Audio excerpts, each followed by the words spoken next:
Hey everyone, welcome back. In this video, I'm going to explain Linux process management.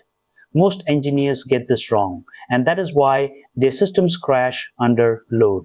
If you have ever seen an application lock up at 3 in the morning with zero explanation, this video is for you. We are going to look at how to identify, monitor, and control every process on your machine. Let us dive into how the Linux kernel manages your software execution.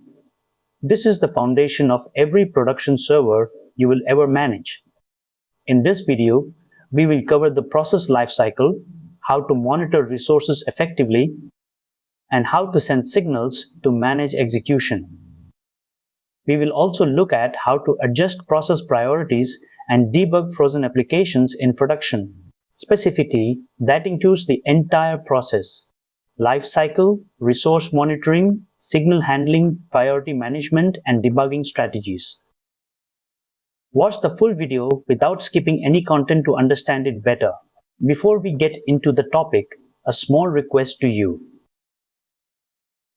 I have already uploaded many technical videos on different technologies and tools. We share more knowledgeable content every day. So if you are interested in learning and want to improve your skills, make sure you have subscribed to our channel and joined our WhatsApp community. The join link is available in the description, or scan the QR code shown on the screen. Let us get started. Think about this. You are running a web server and suddenly latency spikes from 50 milliseconds to 10 seconds. You have no idea which process is responsible. Without knowing how to manage processes, you are flying blind. You might just restart the server, but the issue will just come back. That is exactly the problem we are solving today. So what is a process, really? In technical terms, it is an instance of a program currently being executed by the operating system. Think of it like a recipe. The program is the cookbook sitting on your shelf.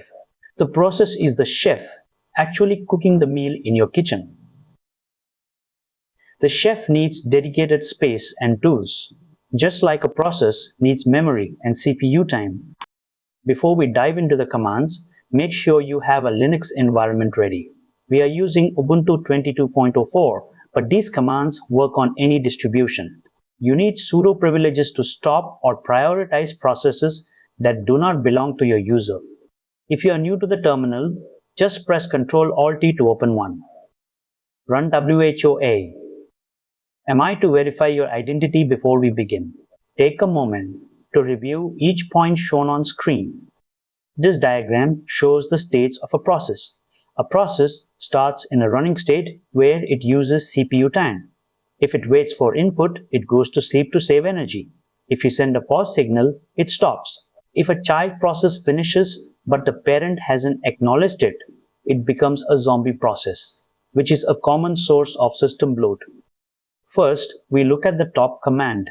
The -b flag runs it in batch mode, and -n1 tells it to run once. This is great for logging. If you want a better view, use hop. We install it using the package manager. Once installed, htop gives you a real-time, color-coded view of your CPU, memory, and task states. This is the output of the top command. You can see the load average, which tells you how busy your CPU is over time. The tasks line shows you how many processes are running versus sleeping. If you see a high number of zombie processes, that is a red flag. To control a process, we use signals. The ampersand puts a process in the background.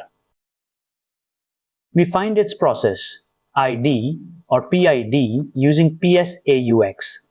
The kin command sends signals. -15 is the polite request to stop, allowing the app to clean up.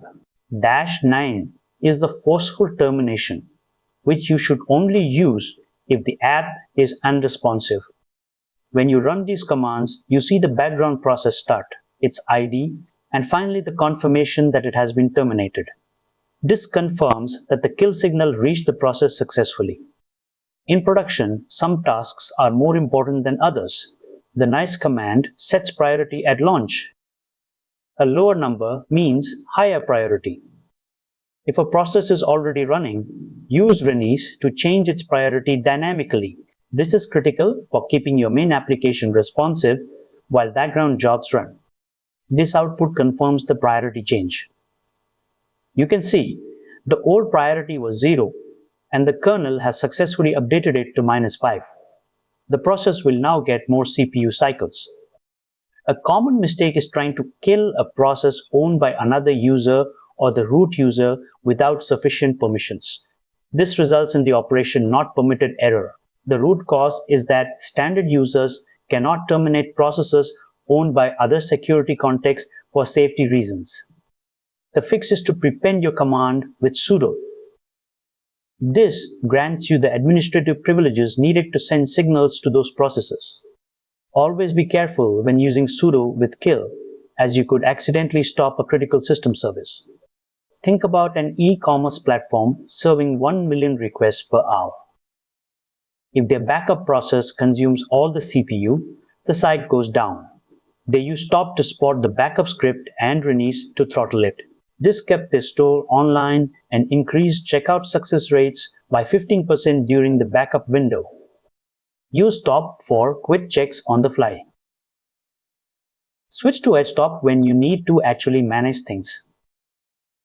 Always start with kill 55 to be safe. It allows your app to close database connections properly. Never jump straight to kill 9 because that can leave corrupted files or temporary locks behind.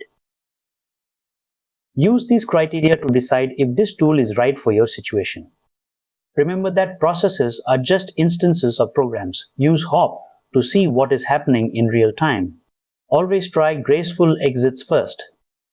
Use priority management to protect your main application. And keep an eye out for zombie processes. These takeaways will save you hours of debugging when things go wrong in your production environment. I believe this video will definitely be a useful video. If you liked the video, please do like and hype the video. Also share it with your friends and groups. It may be useful to somebody else. If you have any doubts or any requests, please let me know in the comments. Make sure you have subscribed to stay updated for our regular videos. Join our WhatsApp community using the link in the description because we share more knowledgeable content every day.